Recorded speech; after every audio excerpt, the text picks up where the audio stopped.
সহায় হৈছিল কি হৈছিল কি এনেকুৱাতো বৰ্তমান একো নাই হোৱা মানে আমি ল'ৰাটো তাত আমি সৰু বাচ্চাটো তাত খেলাই আছিলোঁ খেলাই বৈ মানে ই আহি গ'লে ভাল দুটাই আহিল ই ভাত খাই থাকোঁতে তাৰপৰা এই মোবাইলৰ কথাটো আপোনাৰ হৈ গ'ল মানুহজনী তাৰ মানুহজনী কি নাম ভাইকৰ নাম কি আছিলে এই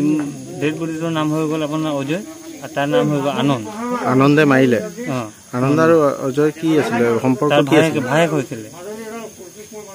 এতিয়া আনন্দ ক'ত আছে এতিয়া এতিয়া আনন্দ ক'ত আছে এতিয়াতো তাকেতো আমি বুজি পোৱা নাই এতিয়া কি দি মাৰিলে কেনেকুৱা মাৰিলে মই ইয়াত এইটো ৰুমত মোৰ ভাত কাঢ়ি খাই তাতেই পৰি আছে তেনেকুৱা আনন্দজন যেতিয়া আহি কিনে চিঞৰি দিলে মানে কাটিলে বুলি কয় মই তেতিয়া ল মাৰি আহিছিলোঁ সঁচাকৈ মানে এতিয়া ইয়াত পৰি আছে মানে মই দেখিলোঁ হাত লগাই চালোঁ নাই এতিয়া মই এইফালৰ পৰা ল মাৰি মানুহকেইটা চিঞৰিছোঁ মানে আনন্দ এতিয়া পলালে মানে অঁ